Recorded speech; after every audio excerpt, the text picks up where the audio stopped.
Estamos de regreso en Punto y Contrapunto. Este sábado, Mérida fue nombrada Ciudad de Paz por 95 instituciones y personas que han sido laureadas con el Premio Nobel de la Paz. Ahí el cantante Ricky Martin hizo un llamado a la igualdad de derechos y recordó que la comunidad lésbico, gay, bisexual, transgénero, transvesti, transexual e intersexual, la LGBTTI, no pide más derechos que el resto de los ciudadanos. Simplemente queremos igualdad y acabar con la discriminación. También es parte de las acciones para lograr la paz en el mundo. Eso dijo Ricky Martin. Veamos el contexto. Bajo el título Deja tu huella por la paz, este sábado concluyó la 17ª Cumbre Mundial de los Premios Nobel de la Paz en Mérida, Yucatán. Una cumbre que surgió en 1999 a iniciativa del expresidente ruso Mikhail Gorbachev. Cada año se reúnen entidades y personalidades que buscan crear una plataforma para promover la paz en el mundo. Los participantes señalaron que los dos principales riesgos para lograrlo son el cambio climático y la carrera por desarrollar armamento nuclear. El expresidente Juan Manuel Santos criticó la falta de acciones de los gobiernos del mundo ante hechos como el incendio en el Amazonas. Dijo que el cambio climático requiere acciones y recursos económicos específicos. Sobre las armas nucleares, recordaron que la política de no intervención impulsada por Donald Trump ha propiciado que países como Rusia, China o Irán vean la posibilidad de ganar influencia y desarrollar este tipo de armamento. También pidieron replantear la estrategia de combate a las drogas y abordarlo como un problema de salud pública y no como un delito. Solicitaron a los países involucrados o afectados por las estrategias de combate frontal al narcotráfico reparar el daño a las víctimas de violencia sexual y muerte por parte del crimen organizado. Otra petición fue rechazar el populismo y velar por el Estado de Derecho en todas las naciones. En el evento, el cantante Ricky Martin recibió el premio Peace Summit Award por sus acciones en favor de la paz y defensa de la niñez. Martín aprovechó para hacer un llamado a favor del matrimonio igualitario y señaló que la comunidad LGBTTI no pide tener más derechos que el resto de los ciudadanos. En julio pasado, el Congreso de Yucatán votó por segunda vez en contra de la legalización del matrimonio entre personas del mismo sexo, contraviniendo a la Suprema Corte de Justicia de la Nación, que señaló que negar a las personas homosexuales el derecho al matrimonio es anticonstitucional. Punto y contrapunto. Bueno, tercer tema, y sin duda, Ana, esta cumbre dio mucho de que hablar el fin de semana. En efecto, creo que nunca se habían reunido tantas y tantos premios Nobel de la Paz. La presencia de Ricky Martin ahí, las declaraciones, no nada más de Ricky, también Yuridia Sierra, marketing abriendo espacios a activistas LGBT. La sorpresa de Rigoberta Menchú, que también se pronunció a favor del matrimonio igualitario, Miguel Bosé, en fin, todas, la mayoría de los invitados y las invitadas que estuvieron ahí, me hubiera gustado escuchar al presidente Santos también pronunciarse al respecto, pero en efecto, lo que quedó al final de esta cumbre, el hecho, la nota, fue el activismo en la calle de activistas como Alex Orué y otros más del colectivo de Frente Yucateco por los Derechos para Todos, que estaban demandando el acceso al matrimonio igualitario. Sí, pues bueno, finalmente es muy bueno como lograron virar un poco la agenda de esta cumbre hacia el tema de derechos de las personas LGBTTI y pues bueno, creo que un tema de visibilización muy fuerte que sobre todo impactará al gobierno del Estado, bueno, no al gobierno sino al Congreso, ojalá. Y bueno, sabemos que el movimiento estatal en Yucatán está siendo como muy fuerte y afortunadamente está teniendo como mucho ruido, ¿no? Que está teniendo eco, pues incluso ya hasta de manera internacional. Entonces, bueno, creo que eso es algo pues muy loable y como muy destacable y positivo de esta cumbre, ¿no? Sin embargo, creo que también hubo otras tantas declaraciones. En fin, digamos que por denominarla sería una agenda completamente liberal, ¿no? Desde la parte que tiene que ver con que para las personas liberales no son derechos, sino libertades de las personas LGBTI. Pero también hablando de los temas de cambio climático, pues como este llamado a las personas a que reduzcan sus consumos de todos los plásticos y de demás. Porque también el cambio está en uno. Polímeros, exacto. Con esta idea de que el cambio está en uno y en una. Y pues bueno, ahí es donde creo que es pues un gran retroceso en términos de la agenda y de lo mismo que hablábamos en el bloque anterior, pues porque finalmente sí, es cierto que como consumidores tenemos una responsabilidad, pero finalmente eso no es lo que va a solucionar los problemas, ¿no? Entonces, bueno, creo que también fue un gran show y creo que hay que capitalizarlo en términos de la agenda de derechos para las personas LGBTI, que no nada más es matrimonio igualitario, que no nada más está pendiente en Yucatán, pero que bueno, hemos visto este año una como ola de aprobaciones en los congresos locales y que bueno, ojalá que sea el siguiente congreso, el de Yucatán, ¿no? La tercera la vencida, ahora sí que Ojalá la tercera va a ser la vencida Andrés porque Manuel dos lo sabe veces se bien. trató, dos veces se trató de aprobar el matrimonio igualitario en Yucatán. El gobernador Mauricio Vila cabildeó en contra de y el Congreso lo rechazó 2 veces. Lecona, ¿con qué te quedas de esta cumbre? ¿Qué más preguntas alrededor de ella? Creo que es mucha pose. Sí.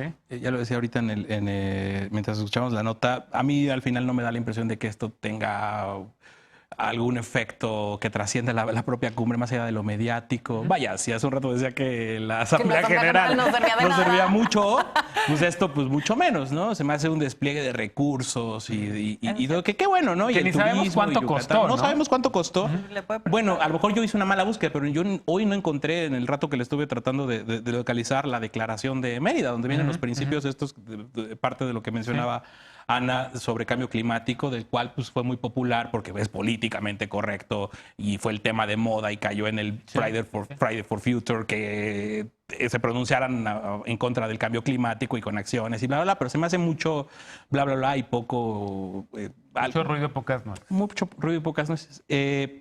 Que sí escuché interesante, con lo que me quedo, del presidente Santos, por ejemplo, criticando, y se nos fue, porque yo creo que fue tanta el despliegue mediático de todos los ponentes y todos los premios Nobel reunidos en Mérida, pero criticó la amnistía de Andrés Manuel López Obrador, la ley de amnistía. Habló de procesos de justicia transicional que tendrían que ir más en lo profundo, más hacia las víctimas, y sobre la legalización de las drogas para que una amnistía así pudiera caminar. Entonces, habían, pues sí, muchas presencias importantes, cositas como estas de Juan Manuel Santos, pero en general me queda más como la sensación de que fue un gran show, del que qué bueno que activistas como Alex Orue y como las personas que marcaron ahí, hicieron un ruido importante y señalaron también la incongruencia de un gobierno que estaban agloriando de abrir o de ser sede de esta cumbre de paz, y por otro lado no está respetando los derechos de la comunidad LGBT. Creo que deja eso fue lo mejor, deja ahí gasolina para el movimiento LGBTTIQ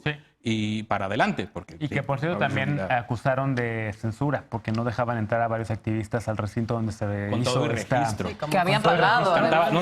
Contaba, bueno, para la entrevista que tuvo con Gabriela Barkentin y Javier Risco, Alex Orue, contó cómo tuvieron prácticamente que ir a rescatarlo para meterlo al recinto tenía con todo y su registro. Pero nada más a los LGBT, también a los integrantes de comunidades indígenas, ¿no? Que estaban también queriendo protestar por algo de la soya transgénica que se cultiva y demás. ¿Con qué te quedas tú de esta cumbre? ¿Importan o no? ¿Es un gasto, mal gasto? ¿Qué opinas? Es un gasto, sin lugar a dudas. A diferencia de UNGA, o por ejemplo, hace muchos años que también se llevó a cabo, ya no recuerdo qué cumbre fue en Yucatán durante el sexenio de Felipe Calderón. La organización Nobel es una organización... Sí. Gracias. La organización Nobel es una organización privada, con fondos privados. Es decir, el gobierno de Yucatán financió a esta organización. Tienen varios nominados a lo largo de sus ya más 130 años de historia bastante criticables. Por ejemplo, Rigoberta Menchú, que ya está más que comprobado que todo su testimonio es falso, ¿no? Le dieron el premio Nobel de la Paz a Henry Kissinger en los 80s, o a Aung San Suu Kyi, que está persiguiendo a las minorías rohingya. Obama. Porque hasta eso Obama es de los más decentes, ¿no? Yo quiero decir algo. Yucatán no es un estado conservador, ¿no? Hay municipios grandes como Tecash, que gobierna el PRD, el presidente municipal Diego Ávila, o Valladolid, que me parece que es el segundo más grande, gobierna Morena. Es decir, la gente de Yucatán no es conservadora. Y yo quisiera decirle algo al gobernador Mauricio Vila. Nos traicionó. Usted firmó el acuerdo de la coalición LGBTI. Se comprometió con sus votantes a aprobar el matrimonio igualitario y toda la serie de peticiones que venían en el pliego de la coalición LGBTI. Mintió y hoy está actuando en contra de los derechos de los yucatecos y las yucatecas. Y yo, pues, como alguien que impulsó su candidatura, porque fue un candidato del frente, le exijo que deje de bloquear los derechos de los yucatecos. Eso es violatorio de derechos humanos y es lamentable. Y creo que además mancha lo que por todo lo demás es una buena gestión, porque déjame decirte que Yucatán es uno de los estados con mayor desarrollo humano. Yo sé que hay gente de la diversidad en el gabinete ampliado. Perdón que te interrumpa, pero estaba preguntando a Alex Orue ahorita por acá si él había firmado los compromisos de la coalición mexicana LGBT, y no, me dice Alex Orue que más bien lo que firmó fueron los compromisos del Frente Nacional por la Familia, el Frente Antiderechos. Pero Alex era el representante de la coalición allá, que de hecho yo fui los fundadores, pero no firmó los compromisos al menos que se haya firmado Antonio Medina por parte del PRD, pero de la coalición mexicana LGBTI se comprometió a aprobarlo. Ya, no, pues, me estás diciendo que no. Es que digo, sí, porque justo el tema de los activistas allá afuera, recriminarle a Mauricio Vila, al gobernador, por haber firmado los compromisos del Frente Antiderechos y no haber ni siquiera recibido a los de la coalición mexicana LGBT. Entonces, nada más hacer una aclaración porque aquí estoy preguntándolo ahorita y como integrante exfundador de esta coalición también. Sí, no. De hecho, no lo hizo, era panista, además Mauricio. No, Mauricio cabildeó con el Congreso precisamente para que no aprobaran el matrimonio igualitario.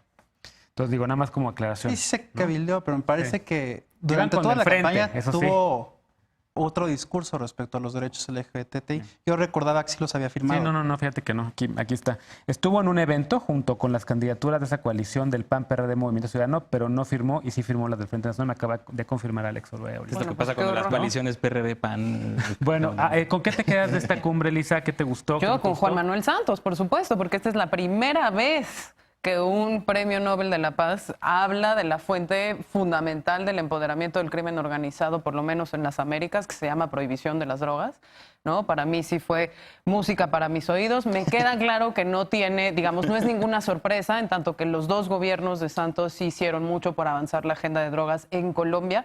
Lo hicieron también durante todo el proceso de la UNGAS, que es la sesión especial de la Asamblea General de Naciones Unidas que tuvimos en 2016, donde se avanzó en un entendimiento muchísimo más integral del tema de drogas. Él es ahora miembro de la Comisión Global de Política de Drogas, que lleva también estos mensajes de terminar con la prohibición, de despenalizar efectivamente el uso y la posesión para uso personal, de manera que un usuario no termine en la cárcel, del abordaje de salud por encima del abordaje criminal.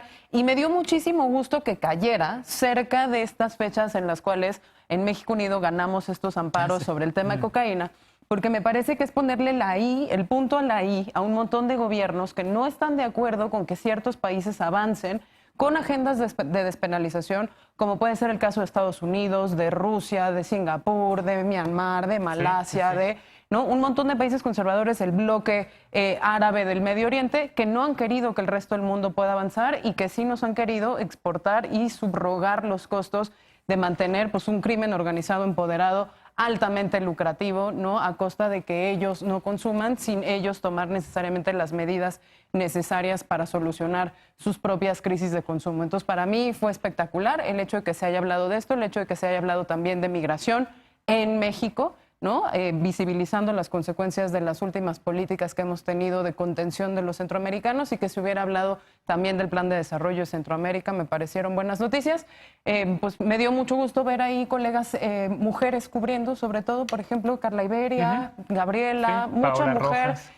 Muy empoderada cubriendo el tema, eso me dio mucho gusto. Bien. Bueno, pues yo me quedo simplemente con poquitos mensajes. El primero de ellos es que esta es una oportunidad política para el movimiento en efecto LGBT allá en el Estado, que utilizó un acto de censura porque no los dejaban entrar al recinto, le dio la vuelta y logró hablar con algunas de las personas que participaron ahí para que posicionaran el tema del matrimonio igualitario, le dieron la vuelta a esta censura. Me quedo también con los mensajes de política nacional, la presencia del presidente López Obrador, que creo que respaldando mal al gobierno del gobernador yucateco por los índices de criminalidad a la baja, pero bueno, Yucatán tiene, ya lo hemos platicado, siempre ha sido una excepción. Exactamente, porque ni siquiera hay ni cultivo de drogas ni tampoco es paso. Me quedo también con la idea de que la próxima semana el Frente Antiderechos va a marchar en Yucatán y espero que los activistas LGBT puedan salir y recordarle al gobernador los compromisos, las exigencias de Diego Luna, de Miguel Bosé, de Yuridia Sierra, de Carla Iberia, de todas las personas que se posicionaron, y Ricky Martin, por supuesto, a favor del matrimonio igualitario. Y me quedo finalmente entonces con la gran pregunta de cuánto costó este evento para los contribuyentes del Estado de Yucatán, que es una exigencia que ojalá los ciudadanos y las ciudadanas de allá le hagan al gobierno del Estado para saber cuánto costó esa cumbre. Regresamos después de la pausa con la paparrucha de la noche.